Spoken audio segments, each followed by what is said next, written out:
used to run around in the morning going, this is awesome, you know.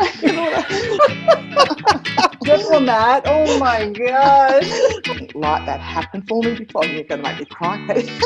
A human guinea pig for the whole platform. And I'm like, I had, as you probably remember, the biggest meltdown on the first day. Hello and welcome to another episode of Lighten Up, where we have honest conversations with real people on our similarities, our differences, and everything in between that makes us human. My name is Katey. I'm the community lead here at PH360. I am a Guardian HealthType from Vancouver, Canada, and I am so thrilled that I get to be your host on this Lighten Up series. Now, I am absolutely thrilled that I have a fellow endomorph body type here joining me today. Her name is Leanne. She is a diplomat. And Leanne, let's jump right into it. I would love it if you could please hop in here and introduce yourself and perhaps share with us how you first came across PH360. Hey, Katey, thanks for the intro. Super exciting. I'm from Perth in WA, Australia. And as Katey said, a diplomat. And I came across the platform 4 years ago now. And that was the beginning of my journey and my change of life, basically. Change of direction, lots of changes. Love it, Leanne. Thank you so much for joining and sharing your story with our community here today. And I'd love to hear about your first initial experience. What was that experience like when you were sitting in that room and hearing all about the Diplomat HealthType? Oh, it was such an eye-opener for me. I had been struggling with depression for nearly 10 years. And to sit in that room and sort of all of a sudden have the realisation that there was more that I could do than medication, that I was in fact just being me. And, you know, back then probably instead of just being me, I was trying to fit into the fast-paced life that we all live. And I think understanding the need to slow down a bit and make some changes could see me come out of the fog that I was living in. That was such a big thing for me. You know, I feel like I lost 10 years of my life with being on medication and being there for my family or not being there as wholly as I could be. I also know that was pretty bloody amazing because I was enduring everything that was going on and still operating and functioning really well, even though I was depressed.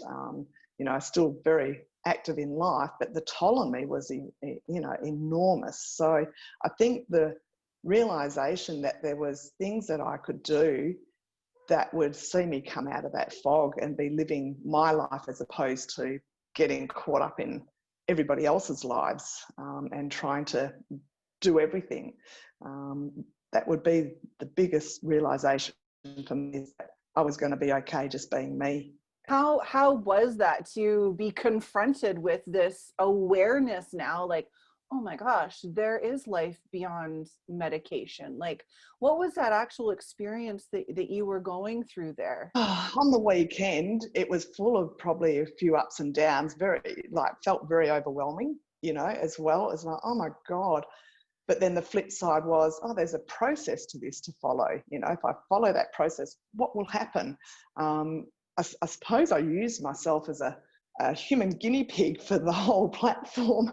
I didn't go straight into coaching. I actually used it to heal myself and to try things out and see how I felt. I think one of the biggest things, knowing that I, you know, am like that big cruise ship and I just plod along, was the realisation not to try and do it all at once, just to take one little section, do that, which for us diplomats is our place, you know. So really look at that and fix up those things first and foremost, and believe in the process and just see how I felt after implementing certain things.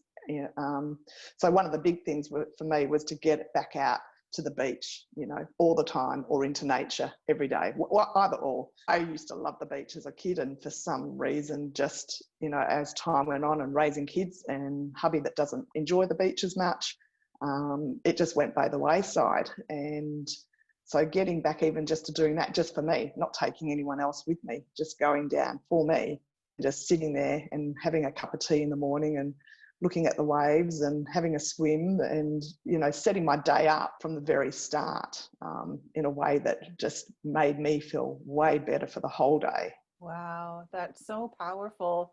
And what was it specifically about the Diplomat HealthType that you sat there and you were thinking to yourself like, oh my gosh, that's me. Oh my gosh. And that's also me. And yep, that's me. I think because I was so depressed, it was the serotonin, the talking about the hormones and how the serotonin is produced in the gut. And if you don't look after the gut, then, you know, your mental health struggles. You know, you're not producing enough and it fluctuates. So your mood fluctuates. And I think that was the biggest hit for me at the time, was understanding that there was a reason that I kept going from highs to lows all the time, and understanding that dominant hormone in my body. And I think the other thing too with myself personally is I'm very high in dopamine as well, which we all know is a crusader thing, and we're quite brain driven. So my brain was driving my body to the brink pretty much. My brain was just, I could sit in a room all day and work from, you know, 6 in the morning till 7 or 8 at night, barely come up for breath. And that was the brain side of me driving that, but my poor old body, oh my goodness, did it suffer? So I've had to sort of learn to come to peace with that as well. Just understand that even though my brain wants to drive my body like that, it's not the best thing for my body. My body actually needs the care, and then my brain is better anyway. So yeah, it's been a really interesting process. Wow, absolutely. Now, you mentioned that you initially heard of PH360 about 4 years ago from where you're at now. And so speaking of the process, you know, as you're going through it and learning about yourself and incorporating this, what's your journey been like? Definitely been valleys and peaks. So I think first and foremost, it was just learning to care for myself and reaching out for support to make some changes. So I found a really good hypnotherapist here in Perth actually, and worked with her to come off my medication with support, because you just don't want to go and do that cold turkey, and work through some issues that had driven me to be on the medication in the first place. So we speak quite a lot in PH360 about the environment we're in, and my environment was not the best, you know. Mum and dad broke up when I was quite young, and there was a lot of things that happened that just left me feeling quite sad and also responsible as a young child. For some reason, I took on the responsibility of that it was my fault. So, so I had a lot of undoing to do with that. So that was the first thing I tackled. Then I started looking at my genius. Again, I was getting up at 5 a.m. in the morning and taking group classes at 6 a.m. in the morning. So you can just imagine what that was doing to me. As a diplomat, oh my gosh. I know, and I used to run around in the morning going, this is awesome, you know. And all that. I love morning. Convincing yourself. I was. Problem was, by 2 o'clock in the afternoon, I was done, and then I'd have to go back out and do it all again at 6 o'clock at night. So, oh my gosh. So it's, Wonder Woman. Yeah. So I mean, we are built for that endurance, but hey, you know, your health pays for it. Wow, what a journey. Oh, Can you remember gosh, any of those light bulb moments along the way where perhaps you theoretically you knew what you should do being a diplomat, and you know what those top tips were, what those priorities should be, but as you and I know, it's not until sometimes you actually experience it for yourself that it actually just lands for you, or the penny drops of like, okay, now I get it. I didn't take it seriously before, and now I am. Thank you. What were some of those light bulb moments? I think when I gave up the 6 a.m. sessions and finally found another trainer to take those sessions, so even though I may have still been waking up early, I didn't jump out of bed anymore. It took me a while to learn to sleep, you know, past 5 in the morning. And I think you know, once I'd settled into that routine, which it took about 2 years to find a trainer to take over all my morning sessions. And I suppose the difference on those days is a good place to start. So the days that I wasn't jumping out of bed, quite full of energy at the end of the day, still just a better mood all over. Like, I used to get a lot of headaches. I never really get headaches anymore since staying in bed a bit longer and just giving myself a slower start to the day. Wow. So I don't feel the tension build in my body as much as I used to. So I guess in that fight and flight all the time is the best way of describing it, whether that's left my body now. I'm not in fight and flight all the time. And I don't even know until you're out of it that you actually recognise how much you're in it. And it can be a hard thing to sort of say to people, hey, have you ever thought you're just running around too much? You know, you need to take a breath and step back, even if you can only do it 1 or 2 days a week to begin with, and you just slowly make the changes as you can, trying it out on yourself and just sitting with the different feelings on each day and even making a note of it. We tend to forget how far we come. We tend to forget that by doing a certain thing, we actually did feel a lot better. It might just be something like a headache or feeling the tension in your shoulders. You know, they're very mild things that we tend just to gloss over. But when you start doing the right things, they start to leave your body, and then you realise how much better you can feel. Now, I know you and I actually finally got to meet face to face on our Bali retreat. So we did a PH360 retreat there in Bali, and you came and joined us.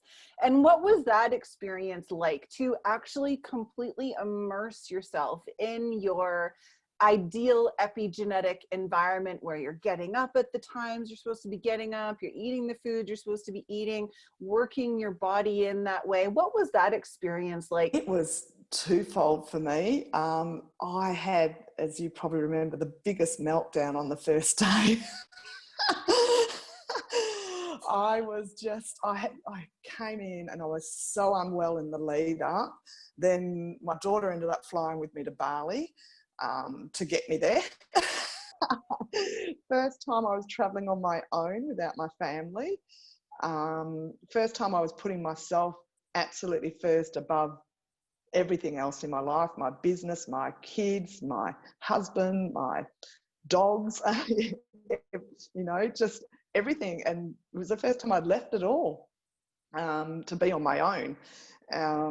So yeah, it was the first day. I just remember phoning my husband that night and just hysterically crying down the phone, and he's going, oh my God, what can I do for you? And I'm going, probably nothing, but just let me talk and sob. Just listen. Yeah, just listen.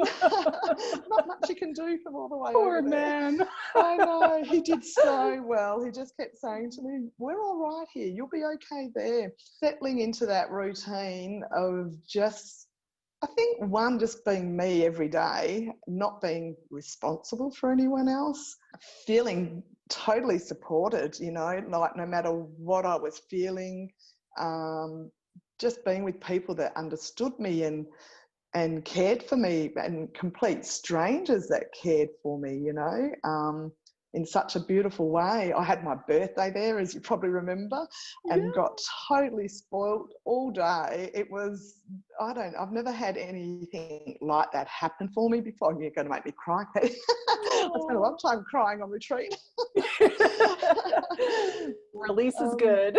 Oh, it was amazing. It was just so much that happened over those 10 days, but just the total acceptance from everyone of me, you know, no matter what I was feeling or doing at the time. And then something I particularly remember on the last day is when we went around the table and said, you know, something about everybody there, and, you know, the realization of how you come across to other people was really enlightening for me. Yeah, I never sort of realised who I was, I guess, until that moment. I had inklings of it, but I guess that last day when we all went around the table, it was really set into me that, hey, I'm all right. I'm actually a good person. You know, there's actually nothing wrong with me. I'm doing okay. I'm a good person. So whether, you know, previous to that, I always felt there was something wrong with me. Why didn't I fit in? You know, what's wrong with my mind that I have constant voices in my head telling me I'm not good enough, you know, like, why can't you eat right? Why can't you get up and exercise in the morning? You know, why can't you do this? Why can't you do that? It was constant for me. So I think the biggest thing on retreat was just like, I'm me and that's okay. And I think from that point on, my mind was peaceful. You know, I was finally at peace with myself. I had no inner voices beating myself up anymore. It was probably the catalyst for that. So, yeah, and that's, you know, like that was about 2.5 years from when I did initially PH 360 in the retreat. Mm-hmm. Yeah. So it was massive for me, just finding that peace in my head finally and completely, you know. Very rarely do I have any beat up voices anymore. And as soon as I do, I know there's something going on and I go back to square one and start environment, put myself out in nature, get to the beach, spend time with a good friend, whatever it might be. Just go back to self-care completely as soon as that voice starts up again. So, yeah. Wow. What a journey for you to have started in, you know, such a place with depression and anxiety and the PH 360 journey. And to have the awareness now to say, oh, when those voices are coming through, saying those things, okay, almost, it's like back to epigenetics. Okay, where's the self-care? What do I need to take care of? Like that stop check for yourself, you know? Yeah, it definitely is. I've even got a list for my family, you know, pretty much now that they know, you know, if I start to slip, you know, something happens and I can feel myself, you know, getting back into a bad state mentally again. And because that's life and you do sometimes, things happen and they upset you, you know, I'm actually okay with that now. I don't get scared of feeling sad anymore, you know. I know that I will be okay, that, you know, a few days' time I will be okay, and I just have to go back to the process of doing the things that make me feel good. Above all else, you know, and my family sort of know that too. It's like, hey, mum, come for a walk with the dogs, you know, don't leave me sitting on the couch staring at the TV on my own, you know, come and sit with me, have a cup of tea, you know, hey, you want to go to the beach, you know, the things that I like and I need to do. And I guess because I've been able to say to them, this is exactly what I need now, it's easier for them too. They're not trying to, you know, hey, let's go out for dinner in a crowded restaurant. No, thanks. Yeah, exactly. Yeah, you know? What a beautiful way to empower your support network with like a checklist of literally step by step how they can support you, you know, so it makes them feel good. They know how to show up for you in a way that they know is going to be beneficial and effective for you as well. But you're so right. It's that initial piece of having to articulate that yourself and being aware of what it is that you do need so that you can articulate it, you can write it down, be able to identify and recognize it so that you can share out that information to other people. That's so powerful. That It's whole awesome. Communication process there. Yeah. And my co-worker, who does so much for me, she's a wonderful little activator, and she even gives me hugs because she knows I need a hug. She's just going, all right, you need a hug, don't you? Yes, thank you, I do, thanks. Oh, and that's so beautiful that they know that's what you need and they're so willing to give it to you as well to make you feel better. Yeah. That's amazing, Leanne. How would you say understanding yourself as a diplomat and learning about the Diplomat HealthType, how would you say that's benefited the relationship that you have with yourself? I would say I've gone from overwhelmed, depressed, anxious, there's no other word for it, to peaceful. You know, it's as simple as that for me. I'm at peace, you know, 95% of the time now I'm at peace. Even this epidemic or pandemic that we've just been through, it didn't even really affect me. You know, I just kept going about doing what I do, and yeah, I did. I think, you know, 4 years ago, if I hadn't found PH 360 and was going through this now, I would have been in a severely bad way. I would have gone straight to all the things I was being told I couldn't do and sat with that. Now all I kept thinking was, I can still go for a bike ride, I can still go to the beach, I can still go and grab a coffee with a friend. Yeah, I guess that's the biggest thing. It's just a peacefulness in my mind that I never knew I could have. And prior to this, I didn't know that that was even a thing. I thought everybody had these horrible voices in their head. I thought everybody, went around, beating themselves up all the time. It wasn't until I got sort of with PH360 that I realised, oh, that's really not normal. That's quite What's exhausting normal? living like Hey, that. come on now. Yeah, I know. Oh dear, yeah. Oh man, so powerful.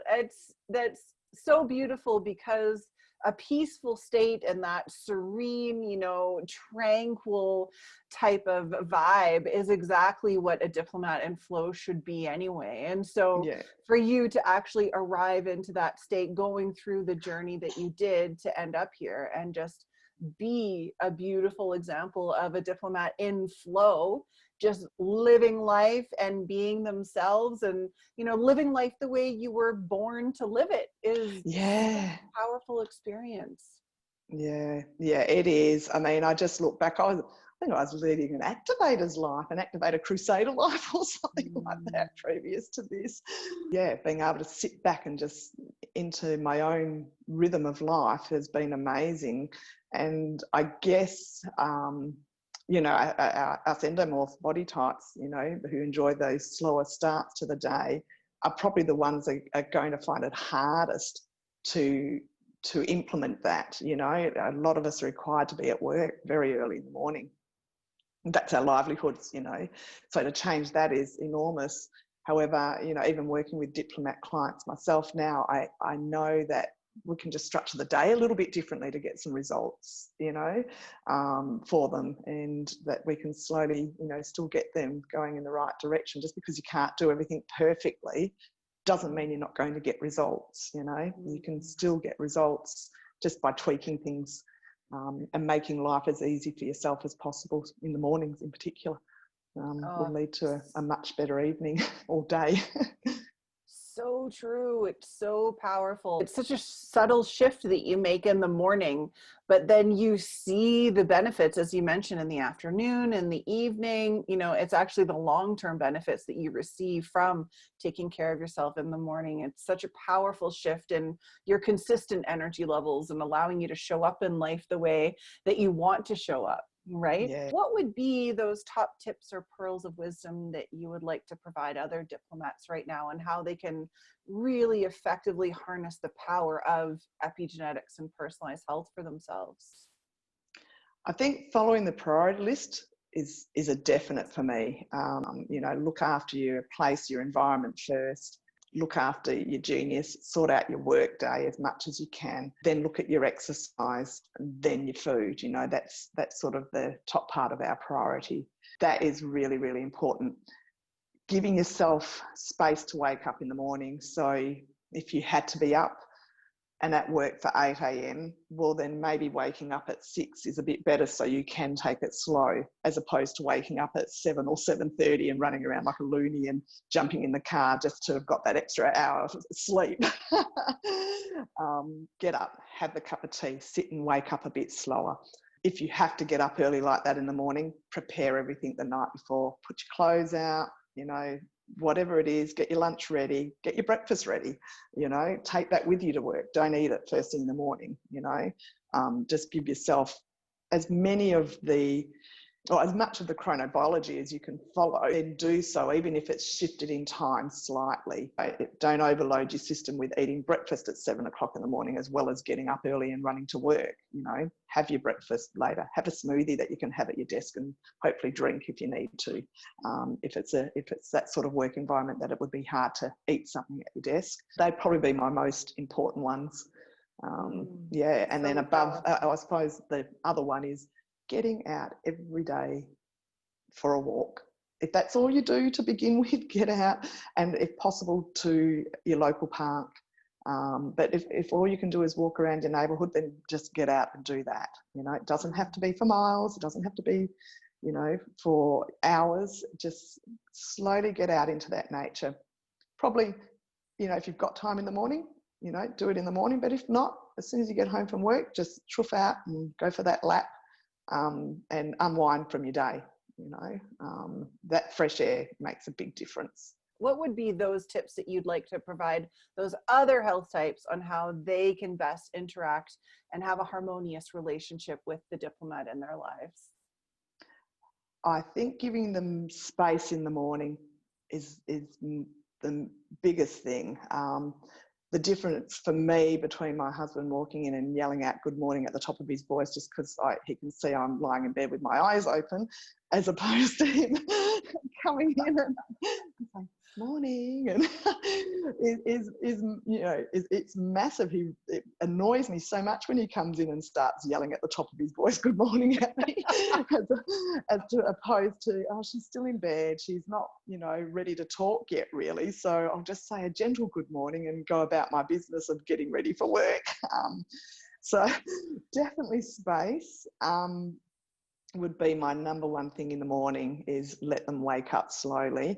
And the second thing would be that if you have something that, you know, you need to discuss with your diplomat partner, do it later in the day, and maybe just plant the seed via an email during the day. Hey, when I get home later tonight, you know, have you got 5 minutes to, you know, sit down and we need to work out, you know, our superannuation or whatever it might be. You know, we sit quite well with a nice plan. So if you want to put something into a plan for a diplomat, give them the space. Hey, have you got some time this afternoon or this evening to chat about this? If not, you know, what day would be good to sit down for us to work out our finances, you know, and then they can put it into their plan. Generally speaking, if you walk in the door and just start talking about it, they're going to just go and be, you know, they're on another agenda. They're in for the long haul and they've set their plan for the day and they want to achieve that. So yeah, so I think those two things would be my top tip for other health types. And give them a hug if they need one. Oh, love it, Leanne. What a note to leave it on, a big squeeze like that. Yep. Thank you so much, Leanne, for sharing your beautiful story with us through all the twists and turns your journey has taken you on using personalized health and PH360 and Shay. It's been really fascinating just hearing a real life example of a diplomat as they've gone through that learning process and better understanding themselves and having their eyes opened to all of the different factors that contribute to health and wellness, and how we can look beyond, you know, what perhaps we're using right now in our day-to-day lives and start thinking about some other factors that may be really positively and powerfully contributing to our overall health and wellness. So thank you so much for your honesty, and thank you for being so real and authentic on the call. It's been such a pleasure to chat with you. Well, it's been lovely to catch up with you too, Katey. Always nice to see your beautiful smiling face. Oh, thank you. And thank you, the viewers, so much for joining us for another webisode of our Lighten Up series. We hope that you're feeling enlightened to the ways of the Diplomat HealthType now that we've spotlighted Leanne's journey as she has gone through the entire process of learning about the Diplomat HealthType and really incorporating that into her day-to-day life in a very practical and tangible way. So thank you so much for joining us. Thank you, Leanne, for sharing your story. And we can't wait to see you on the next episode of Lighten Up. Take care, everyone. High five. Perfect, but then I don't know that I want to be perfect either, but It's boring. Yeah, it is very boring. It's like sitting down having a cup of coffee with you, Katey. Wait, we said we were meeting.